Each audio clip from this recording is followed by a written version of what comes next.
Picture an empire that spanned 3 continents, outlasted medieval Europe, and shaped the modern Middle East. From frontier warlords to world-class architects, from elite infantry recruited as youths to mind-blowing medical advances. Welcome to the astonishing world of the Ottomans. Today, we're counting down 60 truly mind-blowing facts about the Ottoman Empire you probably never knew. Buckle up. You're about to journey into 600 years of conquest, culture, and cutting-edge innovation. Fact number 1. The Ottoman Empire lasted for over 600 years. The Ottoman dynasty's 6th-century span stands as one of history's most enduring sovereignties. Founded around 1299 by Osman I in northwestern Anatolia, the Ottomans began as a small beylik, a frontier principality raiding Byzantine lands. Over the 14th and 15th centuries, they absorbed rival Turkish emirates, captured the grand city of Constantinople in 1453, and forged an imperial state stretching from Hungary to the Arabian Peninsula. Through constant adaptation, blending Islamic law with pragmatic canon codes, integrating diverse populations via the millet system, and modernizing armies and navies, they weathered everything from the gunpowder empire's competition to European colonial encroachment. Even as the sick man of Europe in the 19th century, the Ottomans instituted sweeping reforms known as Tanzimat, built railroads, and embraced printing presses. Their final surrender and the establishment of the Turkish Republic in 1922 closed this extraordinary chapter, leaving a legacy still felt in politics, culture, and law across 3 continents. Fact number 2. Osman I began as a frontier warlord fighting Byzantium. Long before palaces and grand viziers, Osman I led a small band of Ghazis, frontier warriors charged with expanding Islam's borders. Operating from Sagat, a backwater town on Byzantium's edge, Osman and his followers used swift horse-raiding tactics to seize fortresses and collect tribute. They mastered both diplomacy, through marrying local Turkish beylik daughters, and force, by ambushing poorly defended Byzantine outposts. Osman's mix of religious zeal and frontier pragmatism set the tone. Every conquered town paid taxes, but also gained the promise of stability and religious protection. This model attracted adventurers, artisans, and scholars, swelling the ranks of Osman's small state. By the time of his death around 1326, Osman had laid the foundations for a multi-ethnic empire that would conquer Constantinople a century later. Fact number 3. The Ottomans captured Constantinople in 1453. On May 29, 1453, Sultan Mehmed II breached the legendary walls of Constantinople, ending the Byzantine Empire. At just 21, Mehmed employed gunpowder artillery, most notably the massive Basilica cannon, to batter the Theodosian walls, once deemed impregnable. A complex siege plan combined land forces attacking from the west with a naval blockade in the Golden Horn. When the final breach came, Janissaries and elite Sipahi cavalry poured through, and the city fell in a single day. Mehmed declared himself Kaiser-i-Rum, which means Roman Caesar, rebuilt the shattered metropolis, renaming it Istanbul, and opened its doors to Christians, Jews, and Muslims alike. The fall of Constantinople not only reshaped Eurasian geopolitics, but also spurred European exploration westwards, as Mediterranean trade routes fell under Ottoman control. Fact number 4. Sultan Mehmed II was only 21, yet led armies in full armor. Mehmed the Conqueror ascended the throne at 12, was exiled, then returned at 19 to rule. By 21, he had besieged and taken Constantinople. Chronicles describe him donning gilded armor, personally inspecting battery sites, and rewarding frontline soldiers.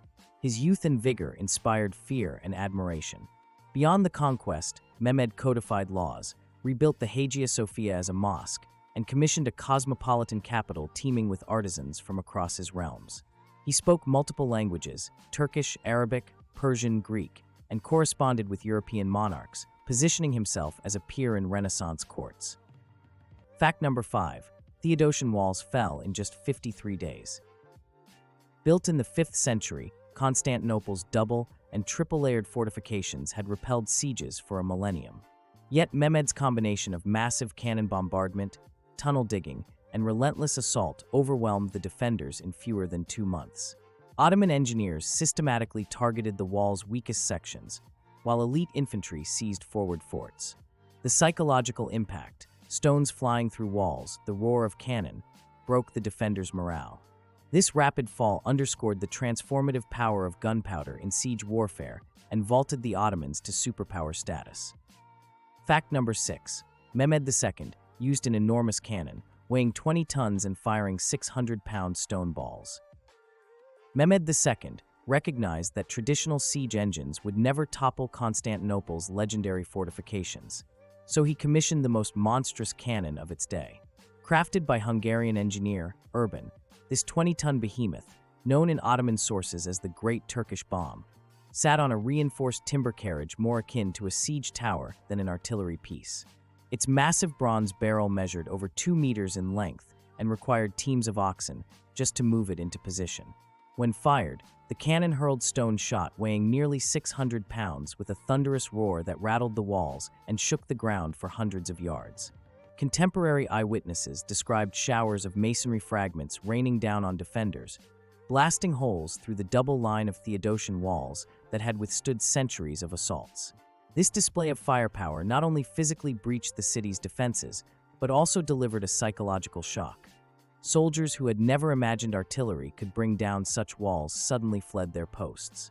Mehmed timed his bombardment to coincide with sapping operations and infantry probes, creating multiple points of crisis for the defenders. Over the course of 53 days, the relentless cannonade weakened key stretches of the wall, enabling Janissaries and elite Sipahi cavalry to exploit the breach on May 29, 1453.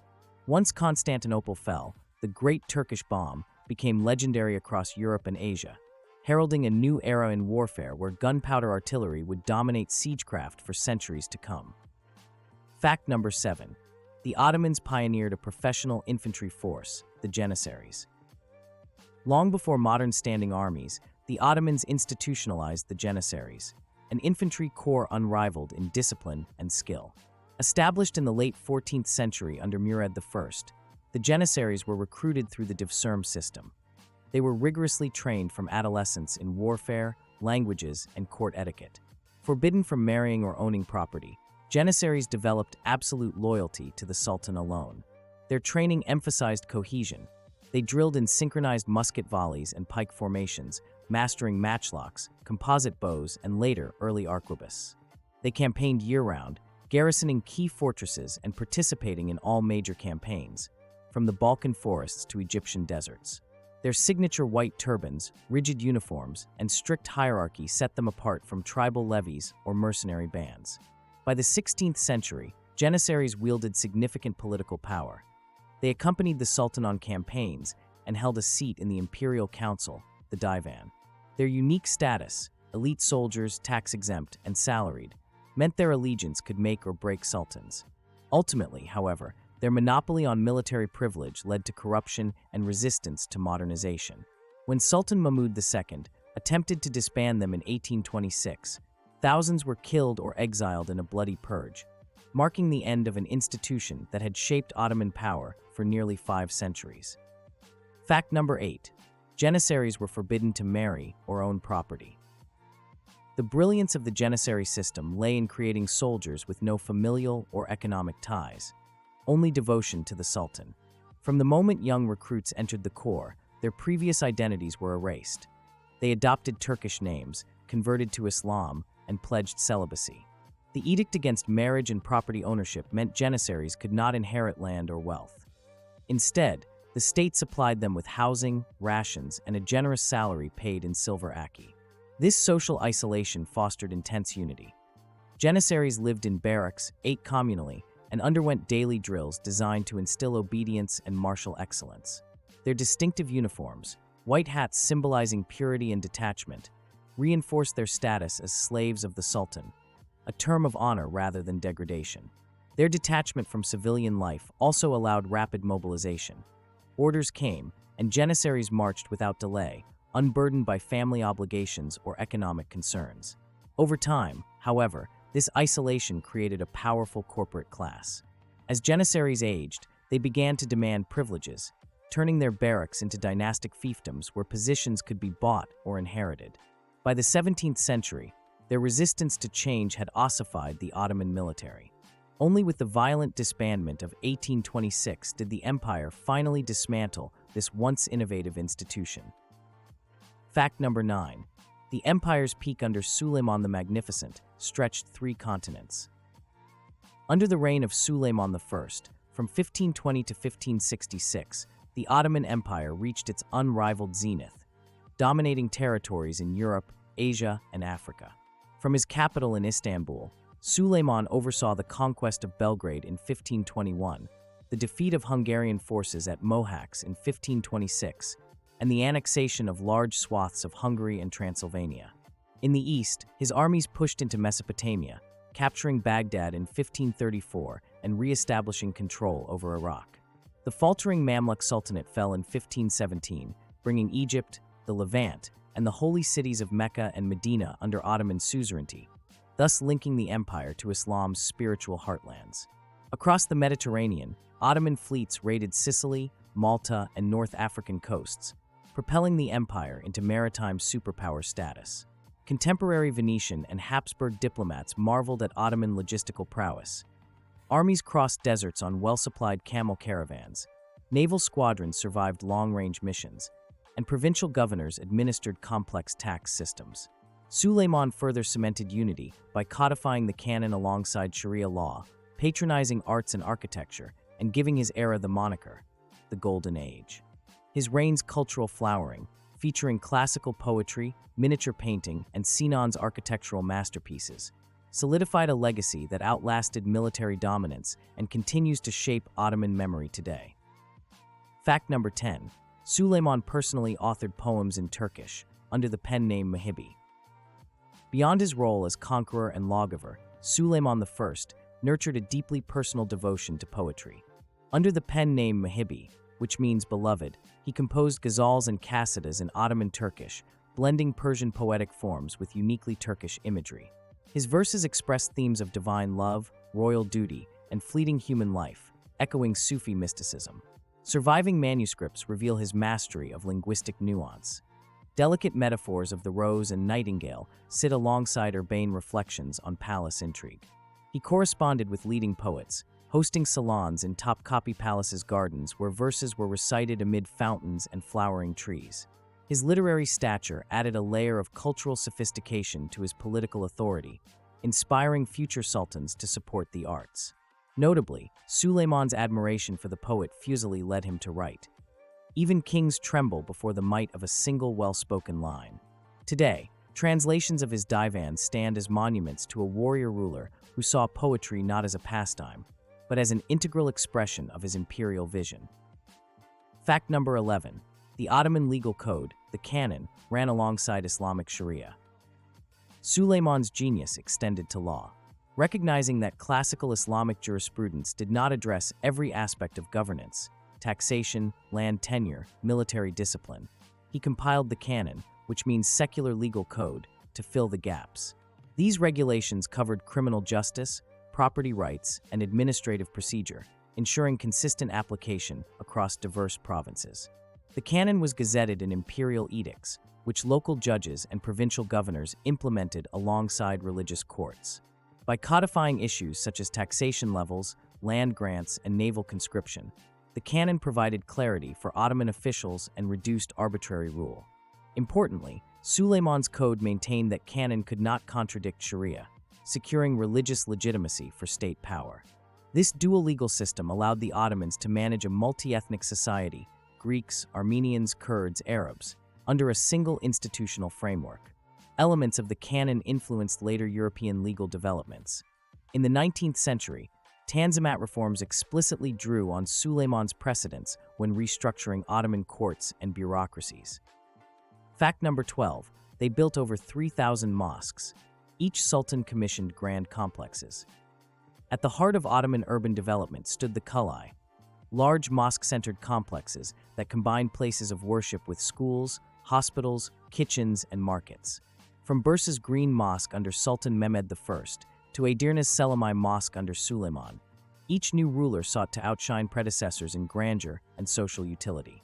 The architectural genius of Mimar Sinan, chief architect for 3 sultans, realized soaring central domes, elegantly paired minarets, and delicately carved stonework across Anatolia and the Balkans.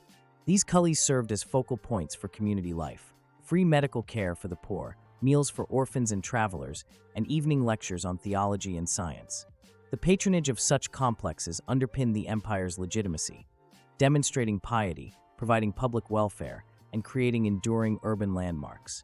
Even today, cities from Sarajevo to Damascus bear Ottoman mosques that memorize a civilization's commitment to sacred architecture and civic well-being. Fact number 13. Sinan, the empire's chief architect, designed the Suleymani Mosque. Mimar Sinan served as chief architect and civil engineer under Suleiman the Magnificent and his successors for nearly half a century. His masterpiece, the Suleymani Mosque in Istanbul, completed in 1558, embodies Ottoman ideals of symmetry, light, and proportion. Sinan raised a massive central dome, nearly 27 meters across, supported by semi-domes on four sides, creating a cavernous prayer hall flooded with soft, diffused light.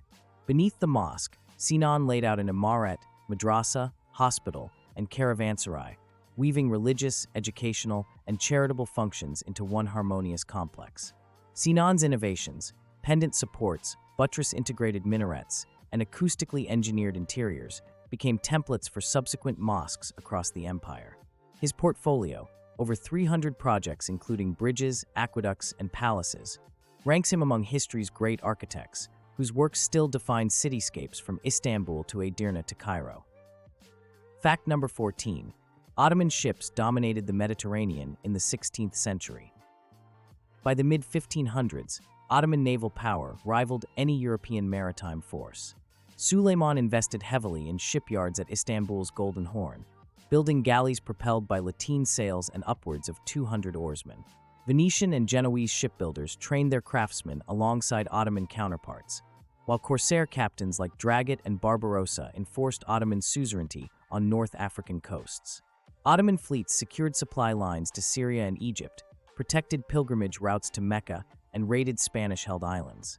At the Battle of Preveza in 1538, Admiral Hayreddin Barbarossa inflicted a crushing defeat on the Spanish-Venetian alliance, cementing Ottoman naval dominance for decades. Control of sea lanes allowed the empire to project power deep into the western Mediterranean, threatening Malta, harassing Habsburg shipping, and shaping European diplomatic strategy. Fact number 15. The 1571 Holy League fleets crushed the Ottoman navy at Lepanto. In response to Ottoman expansion, Pope Pius V forged the Holy League, an alliance of Spain, Venice, and the Papal States, fielding over 200 galleys under Don Juan of Austria. On October 7, 1571, near the Greek port of Lepanto, the Christian Armada engaged the Ottoman fleet, marking the largest naval battle since antiquity. The clash lasted 7 furious hours, cannon blasts, boarding actions, and hand-to-hand combat amidst a churning sea. Though outnumbered in heavy vessels, the Holy League's superior gunnery and disciplined infantry won the day, slaying or capturing over 40,000 Ottoman sailors and rowers. Ottoman losses, both human and naval, stung the empire's prestige but did not end its maritime power. Within a year, new Ottoman ships returned to Levantine ports. Nevertheless, Lepanto stands as a defining moment. The first major Christian victory at sea against an Ottoman force, celebrated in European art and literature as a turning point in the struggle for Mediterranean supremacy. Fact number 16. The Ottoman Tughra, the Sultan's calligraphic signature stamped on every official document. Every Ottoman Sultan bore a unique monogram called a Tughra, designed by the palace calligrapher upon his accession. This complex emblem wove together the ruler's name, title, and honorifics in fluid intertwined lines, topped by 3 vertical stokes symbolizing power. When Sultan Suleiman I assumed the throne, his Tughra, replete with elongated loops and flourishes, became instantly recognizable across 3 continents. Tughras adorned imperial decrees, coins, bridge inscriptions, and even the prow of royal barges, functioning as both signature and seal. The painstaking artistry required years of apprenticeship under master calligraphers. A single miscurve could render the document invalid, so the head Tughra clerk wielded significant authority. Beyond bureaucracy, the Tughra served as a visual shorthand for Sultan's personal brand, an aura of legitimacy that linked every provincial governor's order, every tax ledger, and every diplomatic gift back to the person of the monarch. European embassies sometimes collected mounted tugras as marvels of Eastern penmanship. Even today, tugras survive as graphic symbols of Ottoman identity, stylized into logos, museum exhibits, and national motifs in the Republic of Turkey.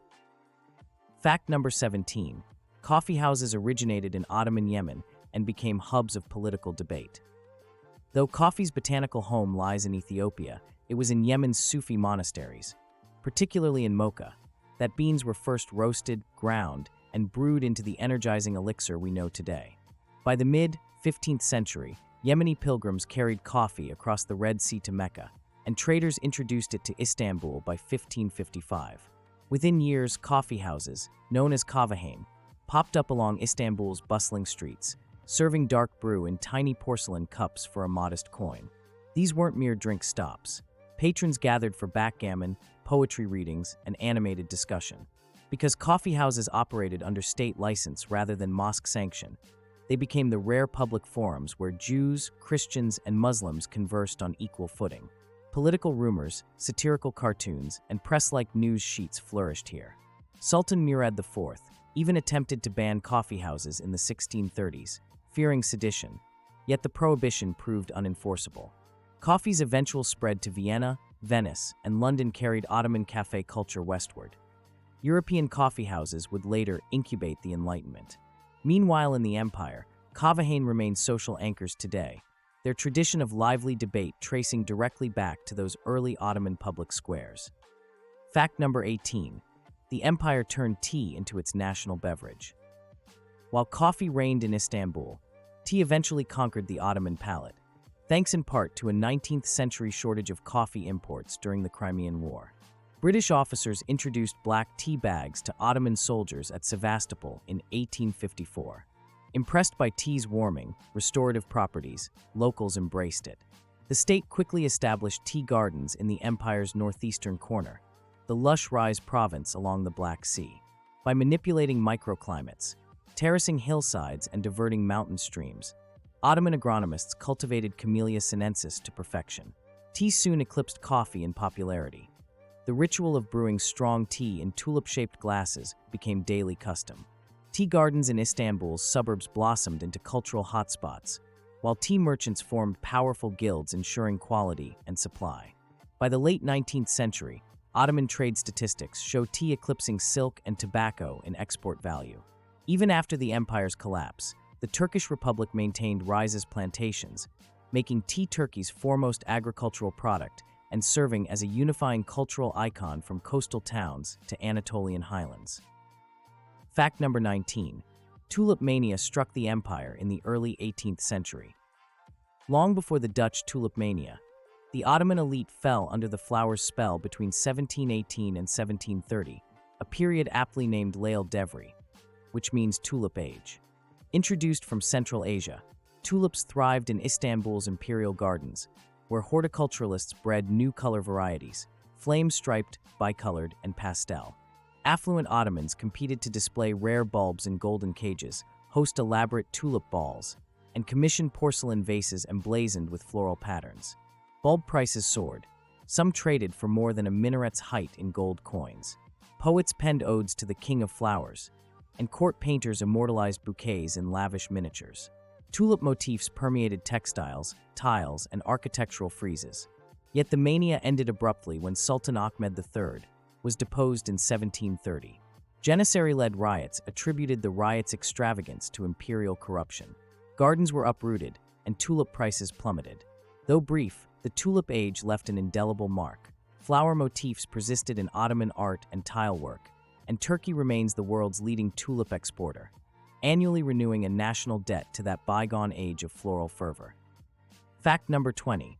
Sultan Ibrahim I, the sultan who ordered his palace musically painted. Ibrahim I's reign from 1640 to 1648 is remembered as an episode of outrageous extravagance and mental instability. Known as Mad Ibrahim, he vacillated between grand generosity, flying eunuchs to Persia to fetch exotic goods, and moments of paranoid cruelty. One of the most bizarre episodes involved commissioning a team of court musicians to play continuous symphonies while palace painters decorated walls with gold leaf and ultramarine frescoes. Ibrahim believed that music infused color into paint, creating visions worthy of celestial perfection. Painters worked round the clock, listening to Saz and Commence concerts through tiny windows in their studio door. When the sessions ended abruptly, reports differ whether the musicians exhausted themselves or were executed. Painters found streaks of vibrant pigment and incomplete gold vines swirling across marble columns. Though the artistic outcome was uneven, this fusion of music, visual art, and royal whimsy highlights how sultans could conflate mystical beliefs with state-sponsored creativity. Ibrahim's eventual overthrow and execution underscored the Janissaries' power and the dangers of allowing unbridled extravagance at the top. Fact number 21. The Devshirme levy ended in 1648, transforming the Janissary Corps. For 3 centuries, the Devshirme system supplied the Janissary Corps with Christian youths, recruited, converted, and rigorously trained in palace schools. In 1648, Sultan Ibrahim I officially abolished this levy. The decision responded to demographic shifts, declining Christian populations eligible for conscription, and Janissary officers' demands for greater recruitment autonomy. Once Devshirme ended, Janissaries began purchasing their positions or inheriting them, fundamentally altering the Corps' social makeup. Instead of motivated state-raised recruits, Janissaries became a hereditary guild focused on privileges rather than military skill. Barracks turned into quasi-closed communities. Members married, acquired property, and aligned with urban notables. Their military effectiveness dwindled, and by the 18th century, Janissaries resisted modernization efforts, firing flintlock firearms inaccurately and clinging to outdated tactics. The Devshirme's end thus marked the start of the Corps' decline, culminating in the 1826 auspicious incident when Sultan Mahmud II violently disbanded them and formed a modern army modeled on European lines. Fact number 22. The Ottoman postal system used relay stations for lightning-fast communication. Long before steamships or telegraphs, the Ottoman state achieved rapid message delivery through a network of menzil, relay stations positioned roughly 20 to 30 miles apart along imperial highways. Mounted couriers, known as alak, galloped between stations, handing off sealed dispatches to fresh horses and riders. This relay cut travel time dramatically. An urgent missive from Istanbul to Baghdad, over 1,000 miles, could arrive in under a week, even in winter snows. Each menzil provided shelter, stabling, and meals not only for couriers, but also for official travelers, merchants, and pilgrims. Provincial governors used this system to send tax revenues and legal questions to the Divan in Istanbul. European ambassadors in Constantinople marveled at the efficiency. Venetian spies noted that Ottoman decisions reached border outposts faster than local gazettes. The menzil network also played a strategic role. During wartime, generals dispatched orders to distant fronts with minimal delay, coordinating multi-pronged campaigns in Europe and the Middle East. Even after telegraph lines appeared in the mid-19th century, the Ottoman relay system continued as a backup, underscoring its enduring value for imperial administration. Fact number 23. They introduced coffee to Europe. Venetian traders smuggled beans from Ottoman ports in the 17th century. Coffee's journey west began in 16th century Ottoman ports like Izmir and Istanbul, where Arab and Ottoman traders exported roasted beans. Venetian merchants, keen to secure the next lucrative luxury good after spices, secretly bought coffee sacks, smuggled them to Venice, and introduced the brew to Italy's merchant classes. From Venice's first café in 1645, coffeehouses spread across Europe. Vienna, Paris, London, all adopting the Ottoman custom of gathering for cappelletti, which means small cups of strong black coffee. By the late 17th century, coffee had sparked social revolutions. London's coffeehouses became penny universities, where merchants, intellectuals, and politicians debated news.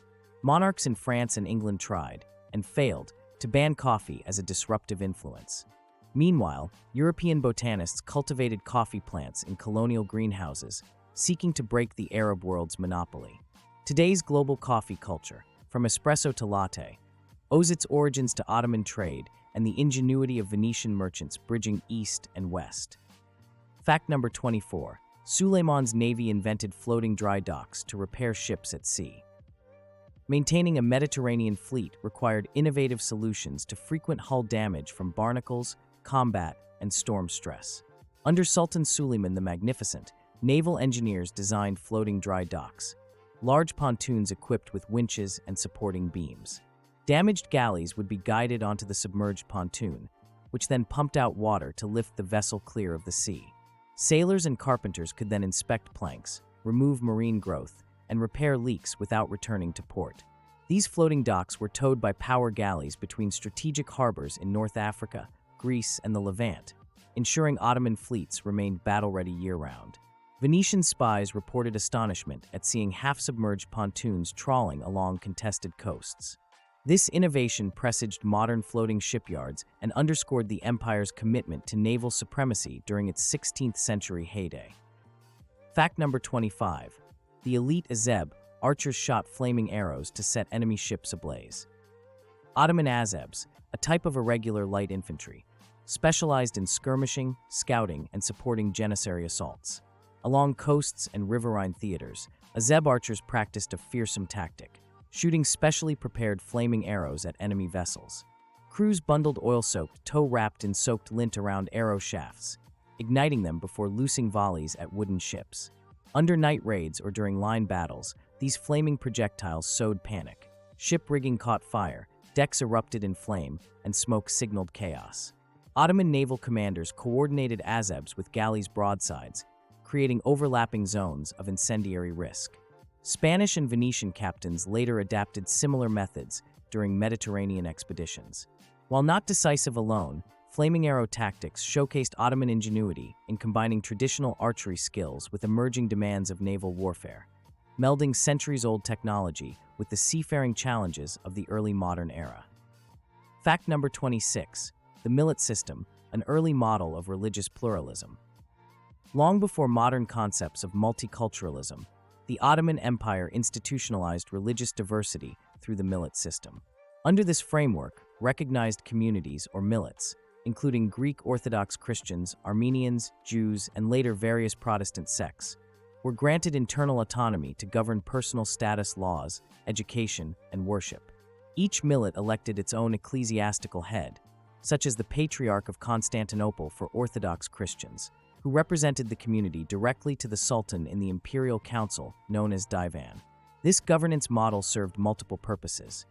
It reduced sectarian friction by allowing self-administration, streamlined imperial bureaucracy by outsourcing legal matters, and secured tax revenue through millet leaders responsible for collecting and forwarding taxes. Millets maintained their own schools, hospitals, and charitable institutions, preserving language and traditions within the broader Ottoman polity. Importantly, conversion between millets was permitted but bureaucratically controlled, ensuring that demographic shifts did not destabilize local power balances. While not without inequalities, Muslims remained the ruling class and non-Muslims paid additional taxes. The millet system fostered relative harmony among millions of subjects across 3 continents. It allowed the empire to integrate diverse populations from the Balkans to the Levant until Tanzimat reforms in the 19th century gradually replaced millet autonomy with centralized, secular legal codes, a shift that both modernized law and sowed new tensions by dissolving communal protections. Fact number 27. Topkapi Palace's harem was an economic powerhouse. Often romanticized as a place of intrigue and seclusion, the imperial harem of Topkapi Palace in Istanbul functioned as a formidable economic and administrative institution. Far from being mere domestic quarters, the harem employed over 4,000 women and eunuchs at its peak, including concubines, ladies-in-waiting, seamstresses, educators, and treasurers. It managed vast financial resources. The harem's treasurer oversaw budgets for servants' salaries, provisions, jewel procurement, and diplomatic gifts. Silk weavers and embroiderers produced sumptuous garments and textiles bearing the Sultan's cipher, which were distributed as tokens of favor to governors, foreign dignitaries, and religious endowments. The harem also ran schools for princesses and highborn daughters, financing curricula in calligraphy, music, and languages. Eunuch supervisors coordinated supply chains from Egyptian grain to Anatolian fruits, ensuring Topkapi's kitchens could serve up to 5,000 people daily. Surplus goods, perfumes, gold thread, and precious stones were reallocated through informal networks, tying the harem's economy into the wider imperial market.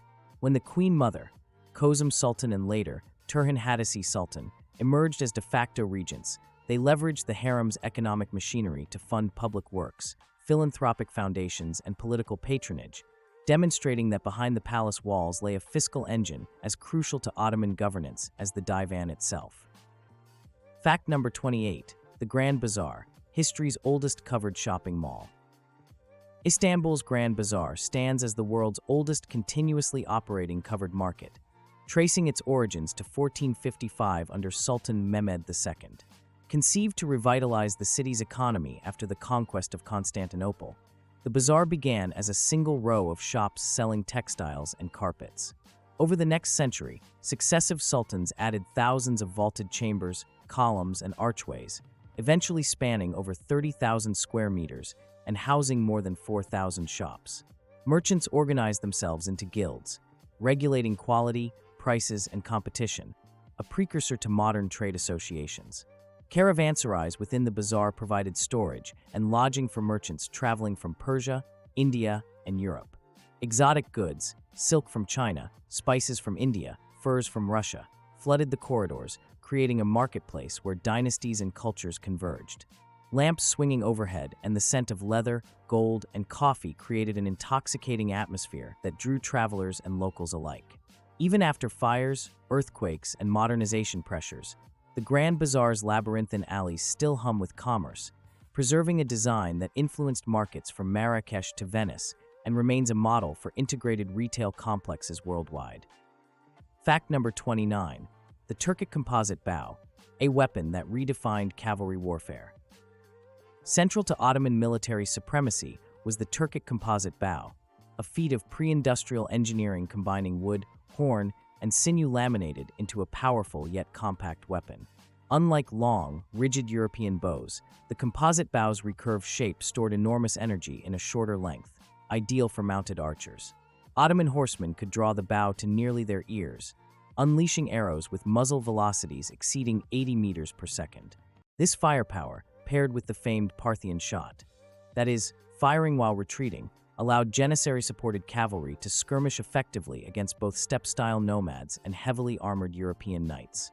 Ottoman armies maintained master bow-making workshops in Bursa and Edirne, ensuring consistent quality and hundreds of spare bows and arrows per cavalryman. Even as firearms emerged, composite bows remained crucial in rugged terrain where gunpowder supplies were unreliable. Western observers noted that Ottoman horse archers could hit targets accurately at ranges up to 200 meters, outclassing many contemporary gunners. The composite bow's strategic advantage helped Ottoman forces conquer the Balkans, Crimea, and Mesopotamia well into the 16th century before being gradually phased out in favor of flintlocks. Fact number 30.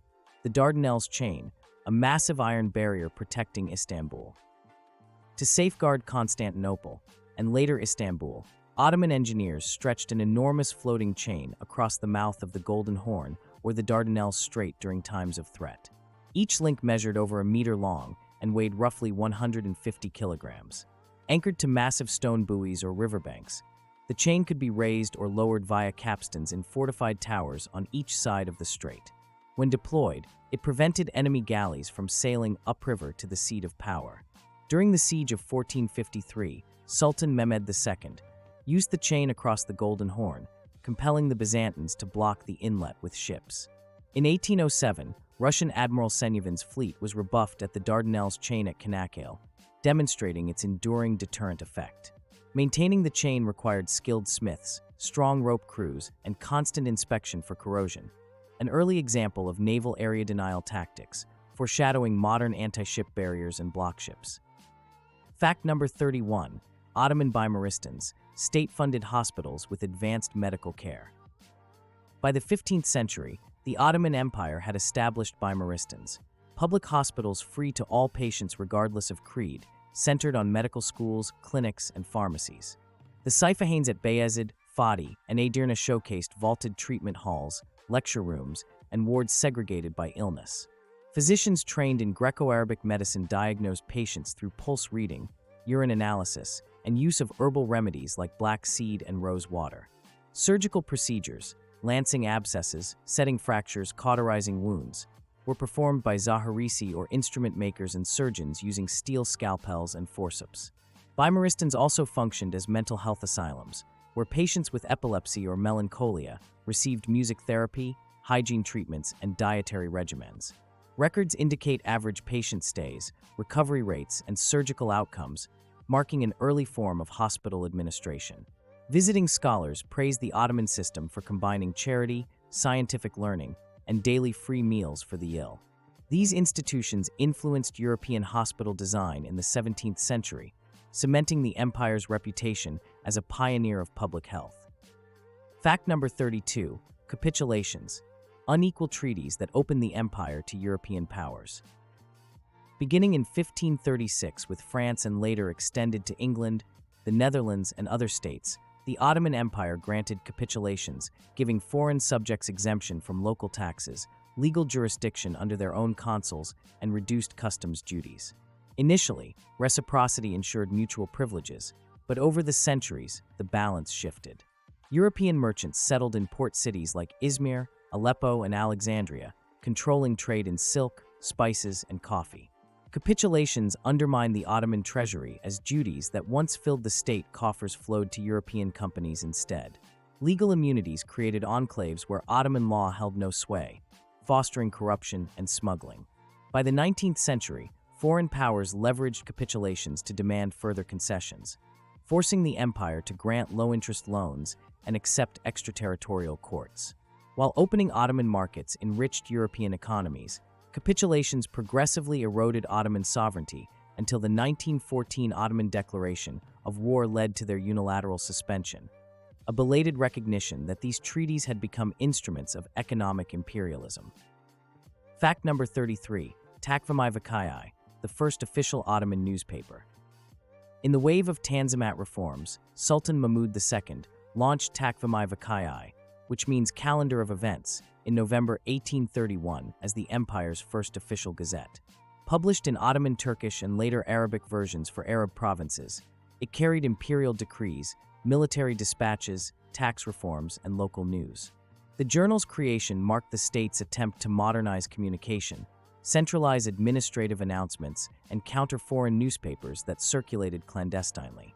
Takvimi Vakayai's layout, columns of news separated by decorative vignettes, reflected European influence, while its multilingual editions underscored the empire's diversity. Although circulation remained limited to urban officials and educated elites, its existence laid the groundwork for a nascent Ottoman public sphere. Later private dailies, such as Saraydai Havadis and Turkmenai Aval, sprouted in its wake, fostering political debate and shaping reformist and nationalist movements that would ultimately challenge imperial rule. Fact number 34, the Galata Tower, an old Genoese beacon repurposed by the Ottomans. Erected by the Genoese in 1348 as Christi Turris, the Galata Tower dominated Istanbul's skyline at 66 meters tall. When the Ottomans conquered Constantinople, they retained the tower's strategic function. In 1638, Hazarfen Ahmed Chalebi famously strapped artificial wings to his arms and reportedly flew from the tower across the Bosphorus to Üsküdar, an early experiment in human flight celebrated in Ottoman chronicles. More practically, the tower served as a firewatch post well into the 19th century. Watchmen signaled citywide alerts with beacons and horns whenever flames broke out in the densely packed wooden quarters below. The Ottomans also added 4 small balconies for surveying shipping movements in the Golden Horn. Restored multiple times, the Galata Tower remains one of Istanbul's most iconic landmarks.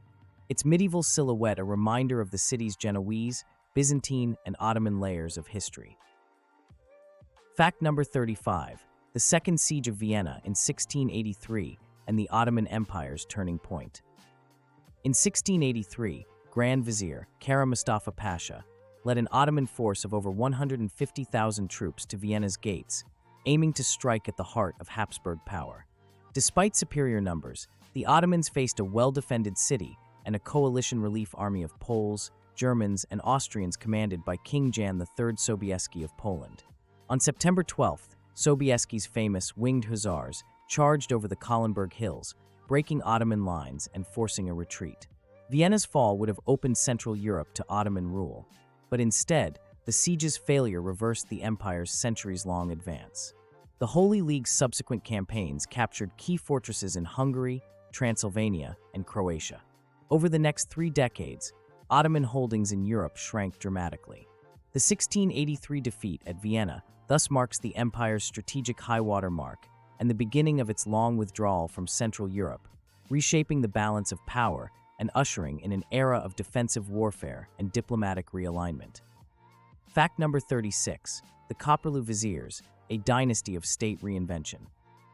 From 1656 to 1703, the Köprülü family provided a remarkable sequence of grand viziers, beginning with Köprülü Mehmed Pasha and continuing with his son, Köprülü Fazıl Ahmed, and grandson, Köprülüzade Fazıl Mustafa.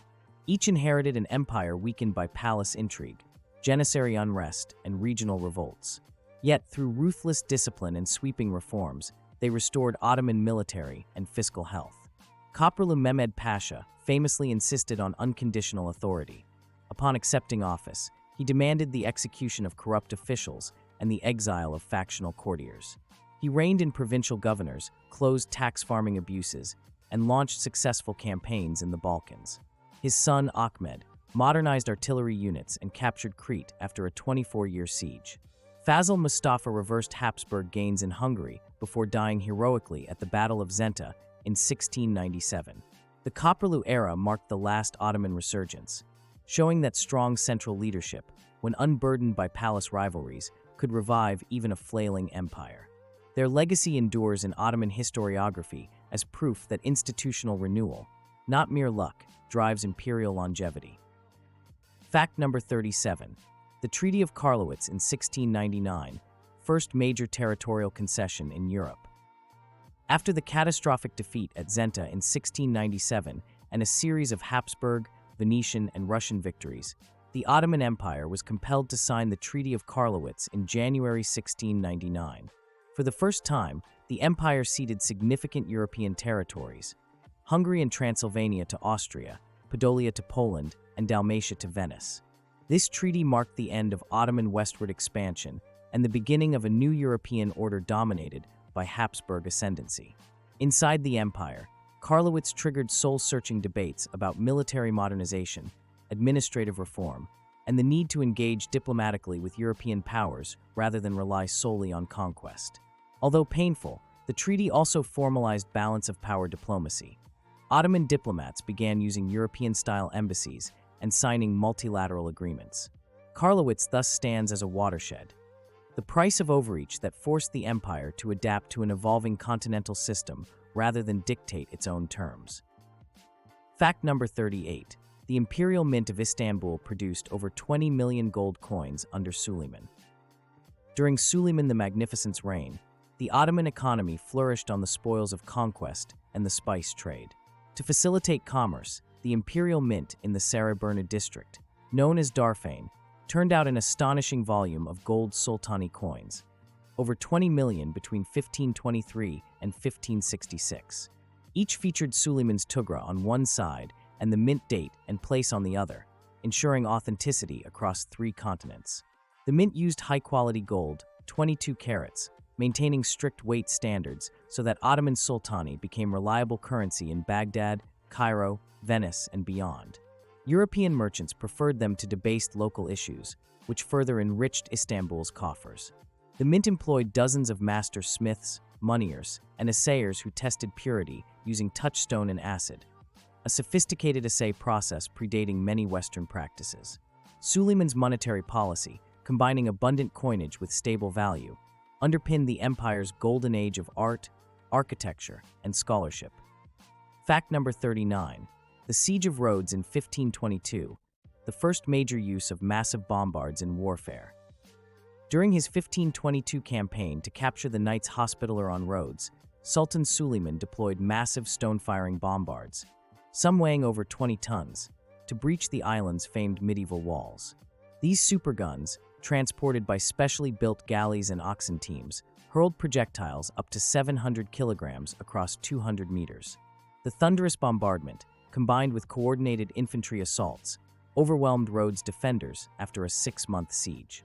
This represented one of the earliest large-scale uses of artillery to reduce fortress defenses, signaling a new military paradigm.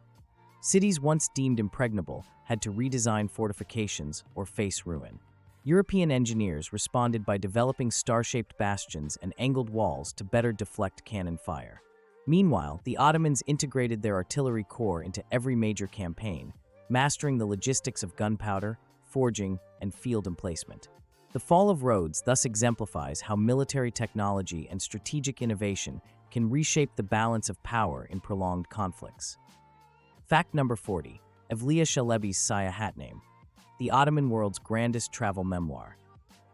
Between 1640 and 1682, the intrepid Evliya Çelebi journeyed over 40,000 kilometers across the Ottoman domains and beyond, visiting Egypt, Persia, the Balkans, Central Europe, and even parts of Arabia. His 10-volume Seyahatname, or Book of Travels, merged first-hand observation, local anecdotes, and playful exaggerations into a panoramic portrait of 17th-century life. Çelebi recorded coffeehouse chatter in Istanbul, Sufi rituals in Konya, Jewish quarter customs in Salonika, and the engineering behind Cairo's water wheels. He described Ottoman festivals, bazaars, taxation levies, and folk medicines. While scholars debate some of his tall tales, like a camel driver swallowed by a whale, his vivid accounts remain invaluable for social historians. Seyahatname preserves dialects, recipes, architectural layouts, and administrative practices long since vanished. Evliya's work underscores the empire's cultural diversity, linking remote provinces through a shared linguistic and administrative network. His memoir remains a cornerstone of Ottoman studies and a testament to curiosity's power to bridge borders. Fact number 41. The Royal Dockyard of Algiers, Ottoman shipyards in North Africa.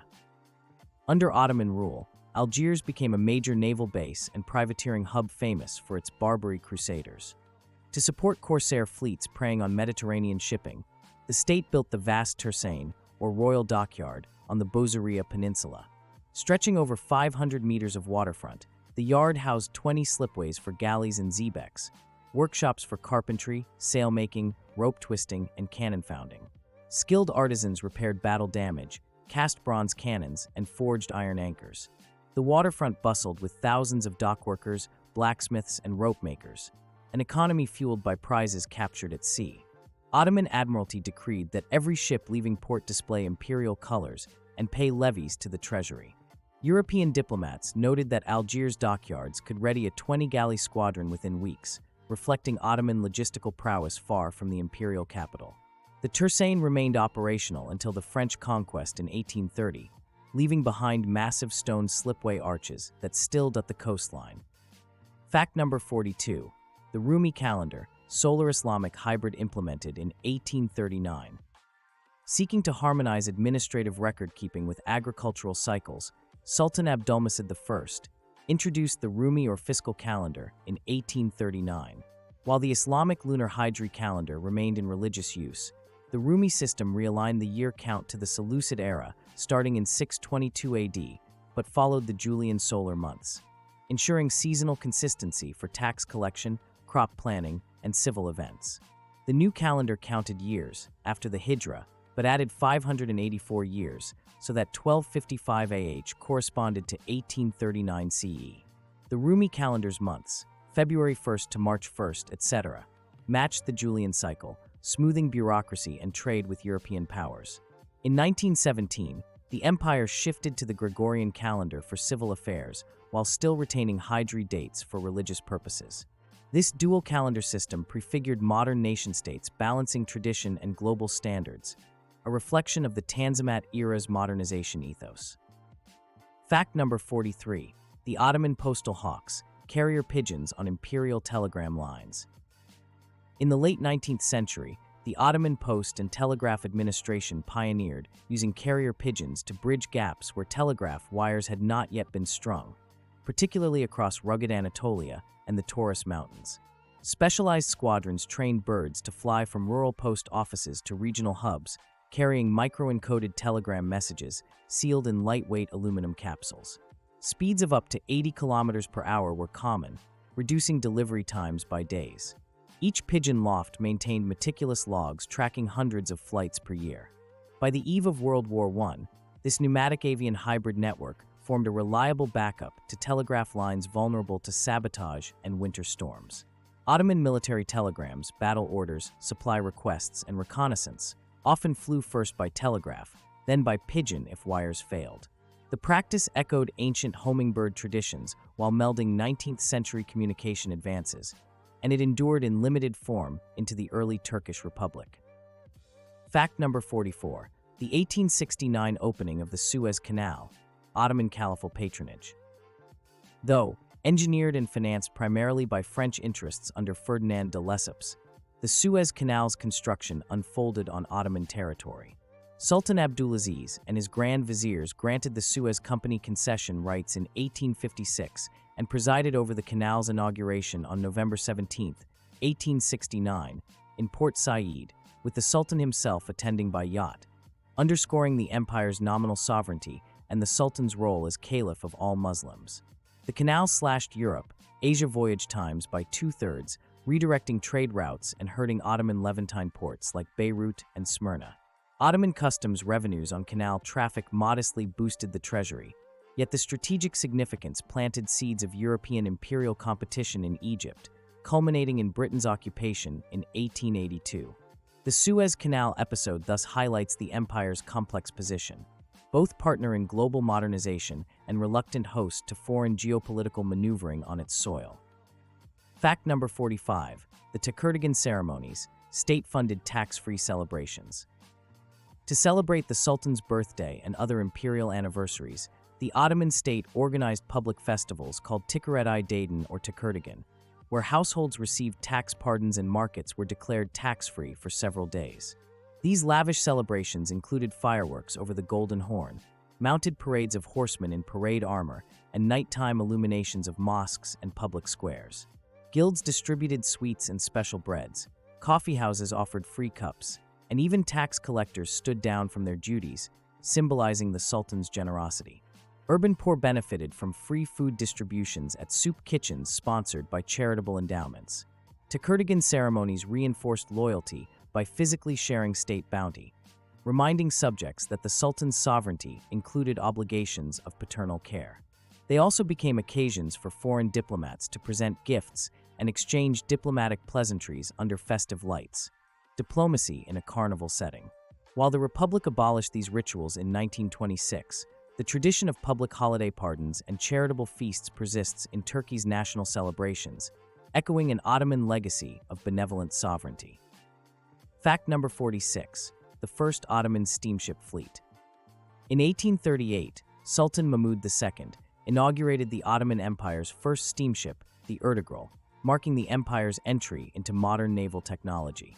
Built in Britain and assembled in Istanbul's Golden Horn dockyards, the Ertugrul could travel at 8 knots and carried both passengers and mail along the Bosphorus and Aegean. Within 5 years, the Ottoman Admiralty had acquired a fleet of 8 paddle steamers, ranging from 200 to 500 tons, named after sultans and grand viziers. These vessels revolutionized warfare and communication. During the Tanzimat reforms, steamers delivered decrees from the capital to provincial outposts in days rather than weeks. They patrolled the Dardanelles to curb piracy, supported troop landings in Egyptian campaigns, and carried embassies to European ports with unprecedented speed and reliability. The Ottoman steam fleet's maintenance fostered local boilermaking and marine engineering workshops, producing trained stokers and mechanics. Though eclipsed by ironclads in the 1860s, these paddle steamers bridged the gap between sail and steel, symbolizing a transformative era when the empire embraced industrial age innovations to preserve its reach across 3 continents. Fact number 47. Coffee culture and the first European coffee houses. When Samsuddin Sami wrote in 1856 that coffee revived the minds of the Ottomans, he echoed a practice that began in the mid-16th century. By 1554, Sultan Suleiman the Magnificent's Grand Vizier, Tasai Mehmed Aga, famously declared, "Coffee is the wine of Islam." Coffee houses, called kahvehane, sprouted in Istanbul's districts, serving bitter Arabian brews sweetened with honey. These venues became social hubs where men gathered to sip demitasse cups, play backgammon, and listen to storytellers. Patrons discussed politics, poetry, and gossip, forming public opinion in an empire without a free press. European travelers, like Nicolas de Nicolay in 1556, returned home raving about Ottoman coffee, spurring Venice to open its first cafe in 1645. By the century's end, coffeehouses spread across Europe, shaping Enlightenment salons. Back in the Ottoman realm, authorities sometimes closed Kavahan, fearing sedition, but the culture endured. By the 18th century, Istanbul boasted over 1,000 coffeehouses. Ottoman baristas developed bean roasting techniques, porcelain cups, and copper Sez pots that influenced global coffee traditions still enjoyed today. Fact number 48. The Cullier complexes that integrated mosque, school, hospital, and kitchens. Throughout its history, the Ottoman Empire built culliers, charitable complexes centered on a mosque but encompassing madrasas or religious schools, darusafas or hospitals, imarats or soup kitchens, hammams or public baths, caravanserais, and markets. The iconic Suleymani Cullier, built in 1557 in Istanbul, designed by Mimar Sinan for Suleiman the Magnificent, could feed 2,000 people daily and treat hundreds of patients free of charge.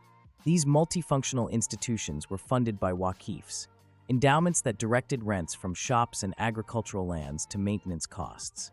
By integrating spiritual, educational, healthcare, and social services, culliers embodied Islamic beliefs in communal welfare. They also served urban planning roles. Caravanserais accommodated traveling scholars and merchants, markets ensured economic vitality, and hammams promoted public hygiene. Over the centuries, thousands of culliers dotted the empire, from Damascus to Baghdad to Sarajevo, each reflecting local architectural styles while adhering to a unifying Ottoman civic model. Even after the empire's dissolution, many surviving culliers continue as cultural centers, mosques, or museums, attesting to their foundational role in Ottoman society. Fact number 49. The Imperial School of Medicine and Western Medical Reforms. The empire's first secular medical institution, the Mekteb-i-Tibi-i Sahani, or Imperial School of Medicine, opened in 1827 under Sultan Mahmud II and French physician Maurice Jean de Broglie. Replacing traditional Beimaristans, it offered structured courses in anatomy, physiology, surgery, and pharmacology, taught in French and Ottoman Turkish. Cadaver dissection, previously taboo, became central to training. The school imported anatomical models and textbooks from Paris. Graduates staffed newly built imperial palaces, infirmaries, and provincial hospitals, spreading modern medical care. In 1844, the school established the empire's first bacteriology lab to study cholera, ahead of many European counterparts.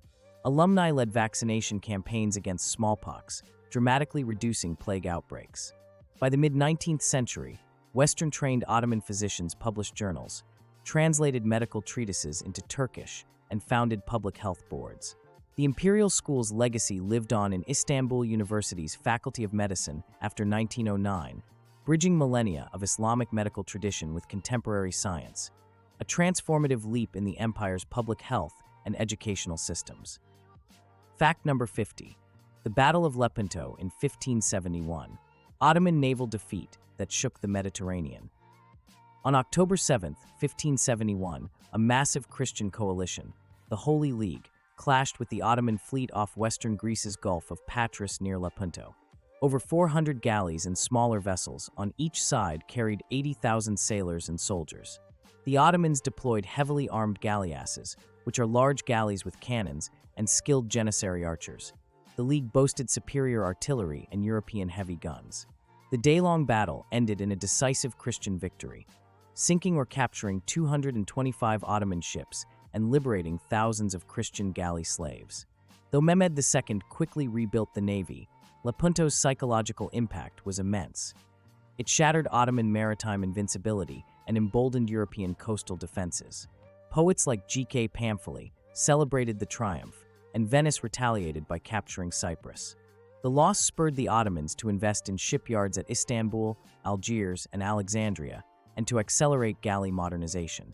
Lepanto thus stands as a turning point, a rare Ottoman naval defeat that reshaped Mediterranean geopolitics and underscored the evolving balance between oar-powered fleets and gun-armed vessels.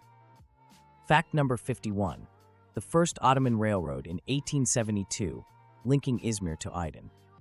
In 1872, the Ottoman Railway Company completed the Izmir-Aydin line, the first railway built on Ottoman soil.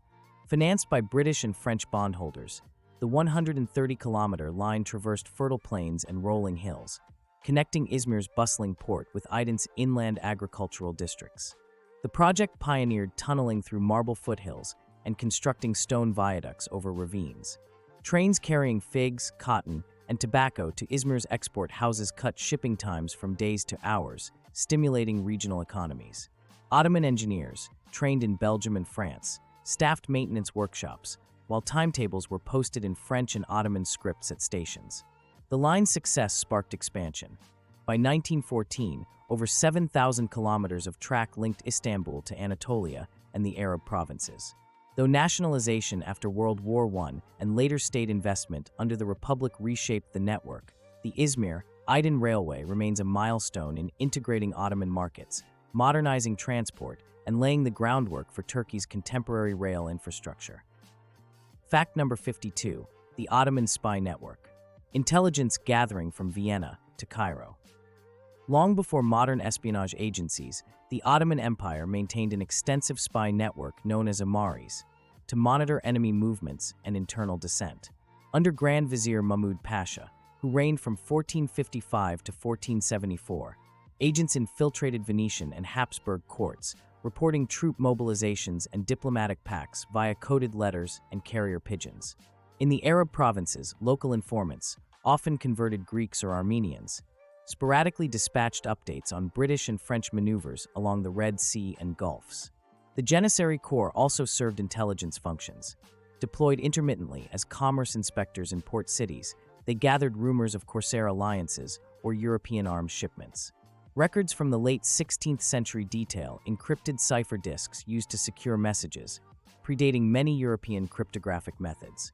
Ottoman political police, or muhaberat, established in the 19th century, combined modern telegraph intercepts with traditional informers to gauge reformist and separatist movements. This adaptive intelligence apparatus helped the empire navigate shifting alliances and internal revolts for over 4 centuries. Fact number 53. The 1861 Tanzimat Land Code. First Ottoman property registration. As part of 19th century Tanzimat reforms, the 1858 Ottoman Land Code introduced the first empire-wide cadastral survey and property registration system. Aimed at clarifying land tenure, increasing tax revenue, and discouraging feudal lords, the code categorized lands into state, private, communal, and Waqf holdings. Each holding required registration in the newly established tapu, which means land registry, issuing standardized title deeds. Village headmen and mutters led local mapping teams, surveying fields, recording cultivators' names, and assigning tax assessments. While the code modernized rural administration and enabled agricultural mortgages, it also sparked unintended consequences. Communal lands often fell into absentee landlord hands when peasants lacked funds or literacy to register. Yet the cadastral records, preserved in Istanbul's archives, remain indispensable sources for historians and genealogists tracing 19th century Ottoman landholding patterns and rural demographics. Fact number 54. The Ashik tradition. State-sponsored folk bards. Ashiks, wandering poet minstrels, have woven the social tapestry of Anatolia, Azerbaijan, and the Balkans since the medieval period. The Ottomans formalized their role by establishing Materhane, which means palace bardic schools, and congregations supported by Waqf endowments. Ashiks learned the saz, a type of long-necked lute, recited epics of heroic figures like Koroglu, and composed impromptu verses praising sultans or local notables. Sufi orders, especially the Mevlevi, endorsed Ashik performances at tekke lodges, seeing poetic improvisation as spiritual practice. Ottoman courts periodically held Ashik competitions, awarding stipends and land grants to masters who could outverse rivals. Their oral chronicles preserved pre-Islamic Turkic myths, folk morality tales, and historical ballads of conquest, forming an unofficial people's history. Today, UNESCO recognizes Ashik artistry as intangible cultural heritage, a living link between Ottoman patronage and Anatolian folk traditions. Fact number 55. The first Ottoman airline. Ottoman aviation squadrons. By World War I, the Ottomans had established their first aviation units, Tayyare Bulugu, founded in 1912 with 2 French Blériot 11 monoplanes and Turkish pilots trained in Europe. Initially used for reconnaissance along the Libyan front against Italy, Ottoman aviators conducted bombing raids on enemy supply depots and mapped desert positions. Headquartered at Istanbul's Yasilkoy airfield, it expanded to units in Palestine and Mesopotamia, operating a mixed fleet of German Albatros fighters and Italian Caproni bombers. Pilots such as Mazar Ismail and Vesahi Herkes, later Turkey's first aircraft designer, pioneered tactics in the harsh Middle Eastern theater, including improvised air-to-air combat and aerial photography for artillery spotting. Although the Ottoman Air Service remained small compared to Allied air forces, it laid the foundations for the Republic of Turkey's Turkish Aeronautical Association in 1925 and the subsequent Turkish Air Force. Fact number 56. The 1914 closure of the capitulations, reasserting fiscal sovereignty. On November 17, 1914, the Ottoman government issued a decree abolishing all foreign capitulations as soon as the empire declared war on the Entente powers. These capitulations, unequal treaties granting Europeans legal immunity, low customs duties, and extraterritorial rights, had crippled Ottoman finances and sovereignty since the 16th century. Their sudden annulment applied to British, French, and other nationals, forcing them into Ottoman courts and standard taxation regimes. The move aimed to reclaim customs revenue, estimated at 300 million kurush annually, and to project wartime unity by rallying nationalist sentiments. In practice, wartime exigencies meant actual enforcement varied. Some foreign businesses braved Ottoman courts, while others relocated operations. Nonetheless, the 1914 decree marked a symbolic reversal of Western economic dominance, an assertion of juridical independence that foreshadowed the abolition of capitulations under the 1923 Treaty of Lausanne and the birth of a fully sovereign Turkish republic. Fact number 57. The First Turkish Republic's transfer of the Caliphate. Though the Ottoman sultans had served as caliphs since 1517, the nascent Turkish Republic under Mustafa Kemal Ataturk formally abolished the Caliphate on March 3, 1924. The Grand National Assembly passed a law removing all political and religious privileges of the Ottoman dynasty, sending the last caliph, Abdülmecid II, into exile in Europe. This radical separation of state and religion aimed to secularize Turkey along European lines, ending a millennium-old institution that had claimed spiritual authority over Sunni Muslims worldwide. The transfer, rather than to another dynasty, left the caliphal office vacant, underscoring Ataturk's vision of a nation-state grounded in civic rather than religious identity. While controversial among global Muslim communities, the abolition set a precedent for secular republicanism in the Middle East and reshaped the discourse on Islam's role in governance. Fact number 58. Ottoman classical music, a fusion of Persian, Arabic, and Byzantine modes. Ottoman court music, codified under Sultan Mehmed IV's reign, synthesized Persian dastgah, Arabic makam, and Byzantine ekoi into a distinctive system of makam. Court composers like Itri and Didi Effendi wrote pesrav and saz-samai suites structured around specific makam scales, complex melodic frameworks with microtonal intervals. Ensemble music featured instruments such as the reed flute, lute, kemence, which means bowed fiddle, and canon, which means zither. Performances in Topkapi Palace's Privy Chamber set the template for later urban music traditions. The Ottoman Musical Academy trained musicians in both theory and improvisation. After 1924, this heritage was preserved by state-sponsored conservatories in Ankara and Istanbul. Today, classical Ottoman repertoire remains performed by Taksim ensembles and honored as part of Turkey's intangible cultural heritage, its modal richness influencing contemporary Turkish, Balkan, and Middle Eastern music. Fact number 59. The largest land grant Waqf, the Suleymani Complex's endowment. When Suleiman the Magnificent commissioned Mimar Sinan's Suleymani Mosque complex, he endowed an enormous Waqf, which means charitable trust, embedding shops, caravanserais, bathhouses, and agricultural lands across Rumelia and Anatolia. Revenues from these properties funded the salaries of imams, teachers, physicians, and bath attendants, and covered maintenance costs. The Suleymani Waqf included over 390 revenue-generating properties, among the largest in imperial history. Waqf registries meticulously recorded each property's location, valuation, and occupant obligations. This enduring endowment ensured the complex's survival through earthquakes, political upheaval, and economic crises. In the modern Turkish Republic, the General Directorate of Foundations still administers these endowments, underscoring Wakif's role as a durable Ottoman institution blending piety, public welfare, and architectural legacy. Fact number 60. The Siege of Kut in 1916, an Allied capitulation to Ottoman forces. During World War I's Mesopotamian campaign, British Indian forces under General Townsend advanced up the Tigris River but overextended supply lines. In December 1915, 11,000 troops became besieged at Kut al-Amara by Ottoman 6th Army units, led by Khalil Pasha and later Yassin Pasha. Desperate relief attempts failed. Disease and starvation decimated the garrison. On April 29, 1916, Townsend surrendered, marking the largest Allied force capitulation until Singapore in 1942. The Ottomans marched 6,000 prisoners into captivity.